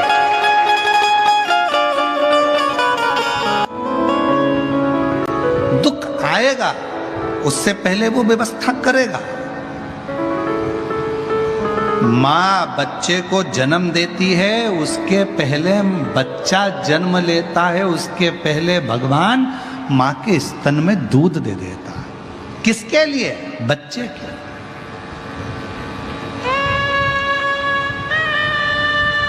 उस बालक का पेट भरने के, कि ये बालक क्या पिएगा, क्या खाएगा, कैसे रहेगा। बच्चा जन्म लिया और मां के स्तन में दूध आया बच्चे के लिए। पेट में बच्चा है, पेट कौन भर रहा है? कौन? अंदर जाकर कोई भोजन कराने वाला नहीं है, अंदर कोई भोजन देने वाला नहीं है। पेट में जो बच्चा है उसको भी भोजन वही प्रदान कर रहा है। और तेरी कृपा का अब किस जरा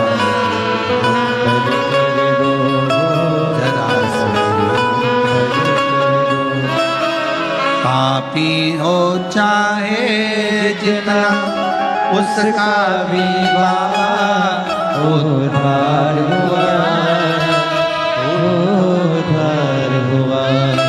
भगवान तुम करुणा सागर हो, तुम दया सागर, तुम कृपा सागर।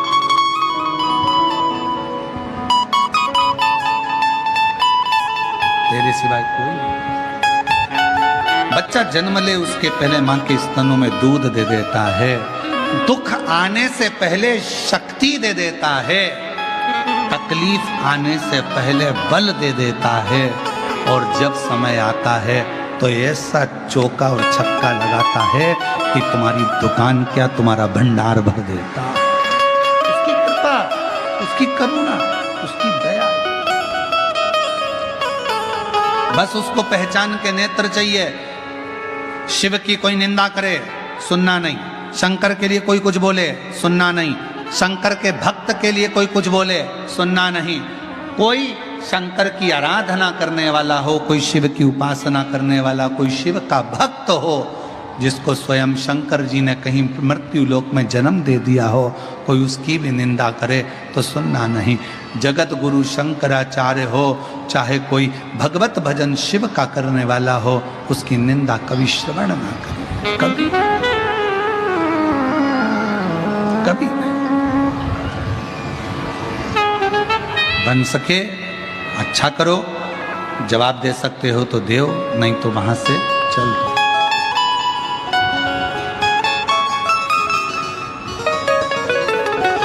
अपनी मेहनत अपने को करना। वो कहा ना हम सफर से,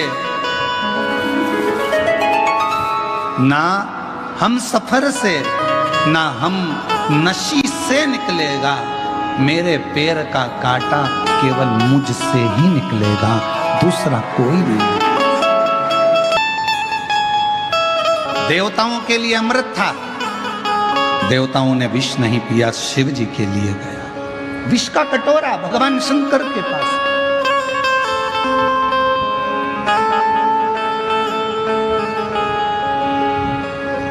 मां दुर्गा भाव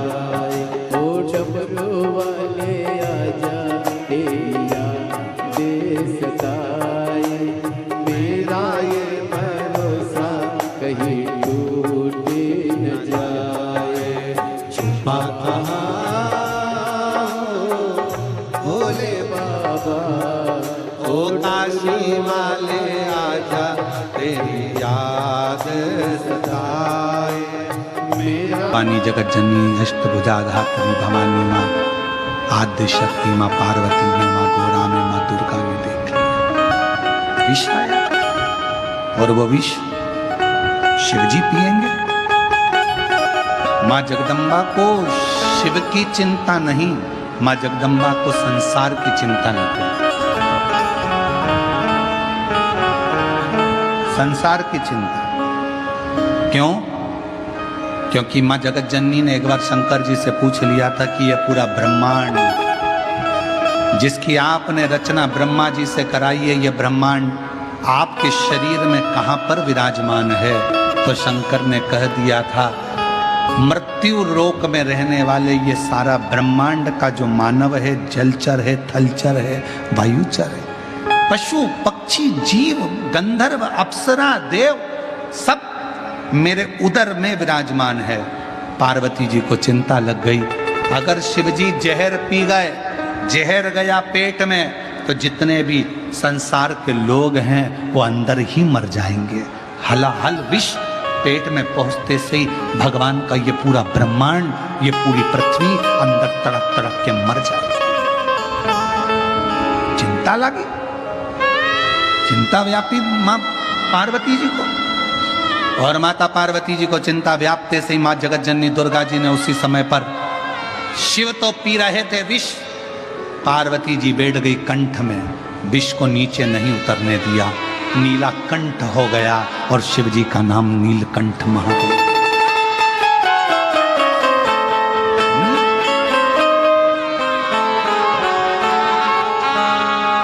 देखा नंदी, नंदी बेचैन हो गया, शिवजी ने विष पिया, 2 बूंद गिरी तो सांप बिच्छू ने ले लिया,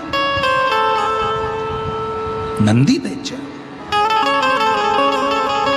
पार्वती मैया भी कंठ पर जाकर बैठ गई, शंकर जी के गले में विष है, हलाहल विष पड़ा हुआ है, शिवजी के नेत्र बंद हो गए हैं, जटा बंधी हुई है, गंगा विरल बह रही है। नंदी देखकर आश्चर्य में पड़ गया, मैं किससे पूछूं? नंदी दौड़े भगवान नारायण के पास में, नारायण भगवान से कहा शिवजी ने विष पी लिया है। भगवान विष्णु बोले वो विष तो हमने ही भेजा था। आपने? हाँ। क्यों? मंथन में निकला था। नंदी ने कहा मंथन में तो अमृत भी निकला था। वो नहीं, देवताओं ने लिया, विष शिवजी को दिया। भगवान विष्णु से पूछा कि विष शंकर जी के हिस्से में क्यों आया? भगवान नारायण ने कहा जो घड़ा बड़ा होता है ना, उसको बहुत विष पीना पड़ता है, बहुत विष पीना। जितने ऊंचे ऊंचे सिंहासन पर बैठते चले जाओगे, जितनी उन्नति की सीढ़ी पर चढ़ते चले जाओगे, उतना उतना जहर पीना पड़ेगा। आप जितना आगे बढ़ते जाओगे, तुम्हारे पास में जैसे जैसे धन बढ़ेगा, ईर्षा करने वाले बढ़ेंगे, गालियां देंगे, ताने देंगे, कोसेंगे, हराम का आ रहा होगा, ना जाने कहाँ से चुरा कर ला रहा होगा, ना जाने कहाँ से आ गया होगा। जैसे जैसे बढ़ोगे, सिंहासन पद प्रतिष्ठा जैसे जैसे बढ़ेगी, वैसे वैसे तुमको लोग अपशब्द पर अपशब्द कहेंगे। कोई नहीं देखेगा कि तुमने कितनी मेहनत करी, कोई नहीं देखेगा कि तुमने क्या करा, कोई नहीं देखेगा कि तुमने जगत में क्या करा, कितनी धूल छानी, कितनी ठोकर खाई।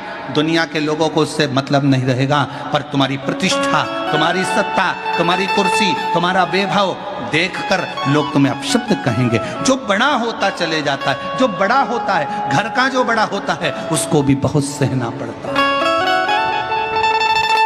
बहुत सहना।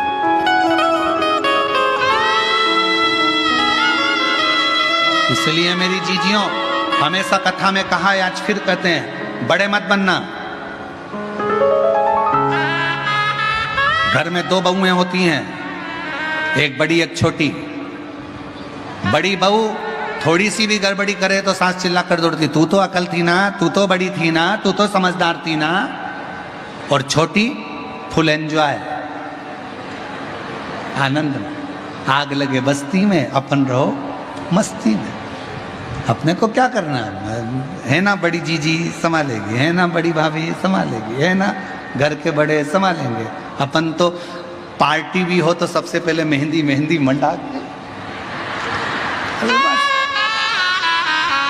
बफेट हो रहा है, शादी हो रही है, सबसे पहले खा पी के बढ़िया। और इतने में रिश्तेदार कहेंगे वो देखो छोटी को पहले ही खाने बैठ गई, और वो बेचारी बड़ी कितनी काम में लगी है रे, बेचारी कितनी काम में लगी। अब कौन समझाए, जो बड़ी को हिस्सा मिलेगा वो छोटी को मिलेगा, जो छोटी को मिलेगा बड़ी को मिलेगा। तो काहे को डिप्रेशन में जीना, फुल एंजॉय में जीना। नंदी भगवान विष्णु जी से पूछे कि ये घड़े के बड़े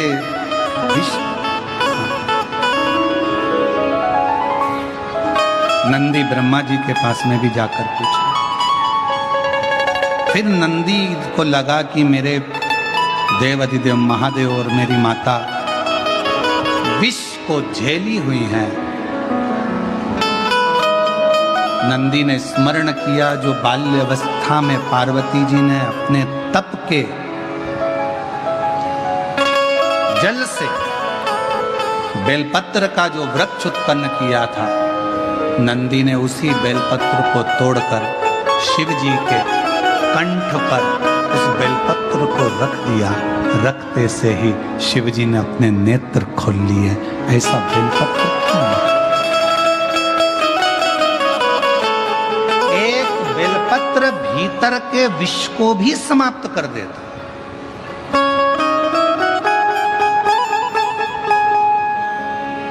एक बेलपत्र। कुबेरेश्वर बाबा के धाम पर आप जब दर्शन करते होंगे तो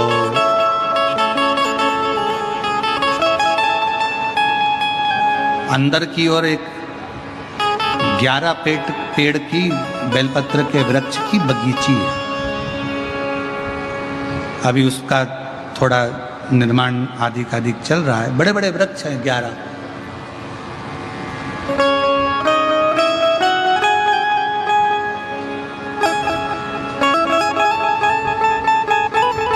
और बाबा का ही पुराना बट वृक्ष कुबेरेश्वर धाम पर है।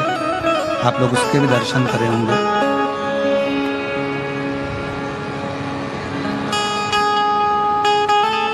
तीन 300 से 400 साल पुराना लगभग उस वृक्ष का 200-300 साल पुराना उस वृक्ष का दर्शन आप करेंगे। पीछे की ओर कभी करे हो तो स्मरण उस बगीची में उस बेलपत्र के वृक्षों के पास में बैठकर आप शिव नाम का स्मरण जब करते हैं, भगवान शंकर की स्मरण भक्ति करते हैं, तो उसका एक ऊर्जा अलग। कंकर शंकर की भूमि पर बैठकर 5 कंकर बीनकर आप वहाँ पूजन करते हो, आराधना करते हो, मन की बात कहकर 1 कंकर उठाकर चले आते हो, शिव आपके कार्य को पूर्ण करता है। फिर निवेदन करूं, सब दूर से जब धक्के खा लिए हों, कहीं से काम ना बने, बहुत हार चुके हो, तब एक बार मेरे कुबेरेश्वर बाबा के धाम में जाकर उसकी आराधना करते। और जब वो देना चालू कर दे, तुम्हारी झोलियां भर दे, खुशियां दे दे, फिर उसके दरवाजे पर जाना बंद मत करो। साल में, 2 साल में, 6 महीने में, 3 महीने में, 1 महीने में जा उसकी आराधना करो। एक बेलपत्र नंदी ने लेकर शिवजी के कंठ पर, जब विषम परिस्थिति होती है और उस परिस्थिति से निकलना होता है, तो बेलपत्र को ये आज कहना पड़ रहा है। कथा निकली है बेलपत्र की, इसीलिए कह रहे हैं, नहीं तो हम कहते नहीं।